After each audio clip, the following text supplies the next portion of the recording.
What if I told you that the most powerful people in the world rarely shout, but whisper? That influence isn't always about force, it's about subtle, silent control. Behind smiles, gestures, and carefully chosen words, there lies an art. The art of manipulation. And today I'm pulling back the curtain. These aren't cheap tricks. These are 10 powerful manipulation techniques that can give you control over almost any social interaction. But beware, because once you see the truth, there's no going back. Start small. That's the secret. If you ask someone for a tiny favor, a pencil, a moment of their time, they're much more likely to say yes to something bigger later. Psychologists have tested this again and again. It's how salespeople get you to sign up for subscriptions. It's how cults recruit. And it's how manipulative people gradually gain control. Say you want someone to lend you money. First, ask them to help you with something minor, a ride, an errand. Get that first yes. That builds a psychological pattern of compliance.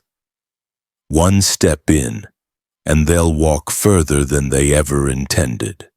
People trust those who seem like them. That's where mirroring comes in.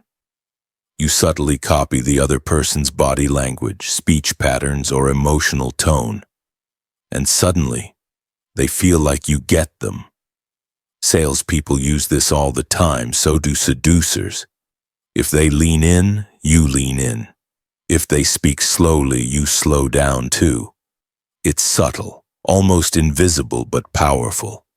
Mirroring taps into our tribal instincts. You are like me, therefore I trust you. Want someone to open up or follow your lead? Become their reflection. Scarcity makes anything more desirable. We want what we think we can't have. That's why manipulators often act unavailable, mysterious, limited. Think about how brands sell luxury, only 5 left in stock, or offer ends tonight.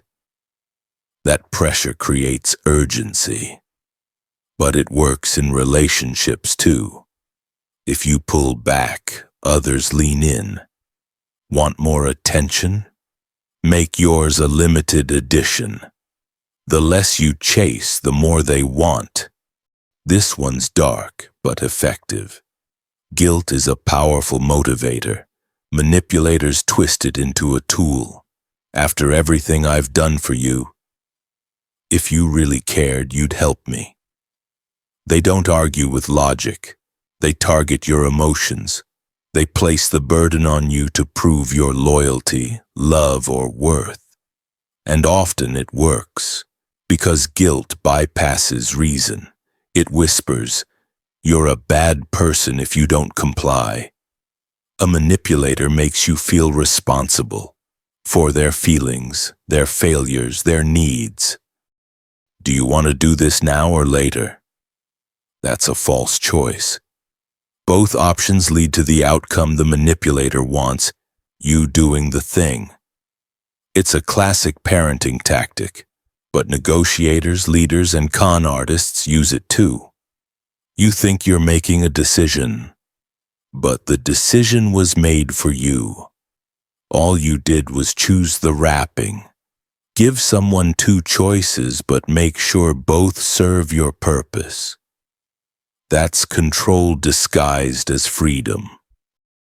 Overwhelming praise, sudden attention, affection turned up to 100.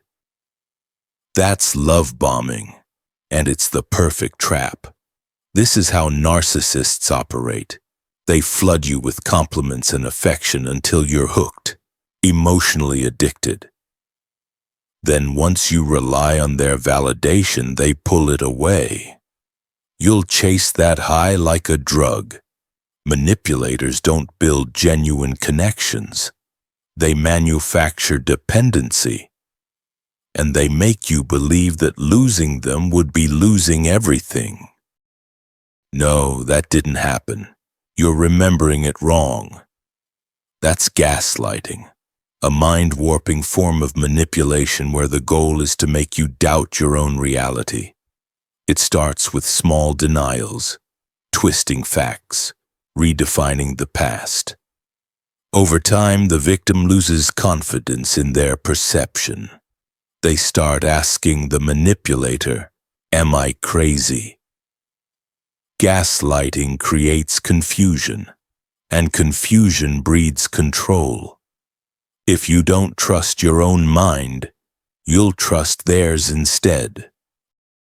If I tell you something is worth $1,000 and then offer it to you for $200, it feels like a deal, even if it's not. That's anchoring. You set a high starting point to control how people perceive value. But it works outside of money too. You can anchor expectations in relationships, in arguments, even in job interviews. Set the anchor high, then negotiate down. People will still feel they've gained something.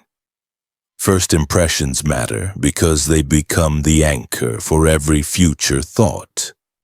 This one is dangerously effective. When someone plays the victim, they gain sympathy and power. Suddenly their behavior is excused, their flaws are forgiven, and others are cast as villains. Manipulators use victimhood as a shield. Any criticism becomes an attack. Any disagreement is abuse. This is how they avoid accountability while maintaining control. They rewrite the story so they're never the villain, even when they're the one holding the knife. Silence is uncomfortable. That's why it works. Skilled manipulators use silence strategically. In negotiations, in arguments, in conversations, they pause, they hold eye contact. They make you fill the silence with confessions, apologies, compromises. Silence creates pressure, and in that pressure, people reveal themselves. The one who speaks less often controls the one who speaks more. Manipulation isn't always evil. It's a tool. And like any tool, it depends on the hand that wields it. Some use it to protect, others to control. But whether you're defending against it or using it, understanding these techniques is essential. Now you've seen behind the mask. The question is, what will you do with this knowledge? Use it wisely, or others will use it against you. If you found this valuable, don't forget to like, comment, and subscribe. Let me know. Have you ever been manipulated like this? Or have you used any of these yourself? I read every comment. Stay sharp, stay aware, and I'll see you in the next video.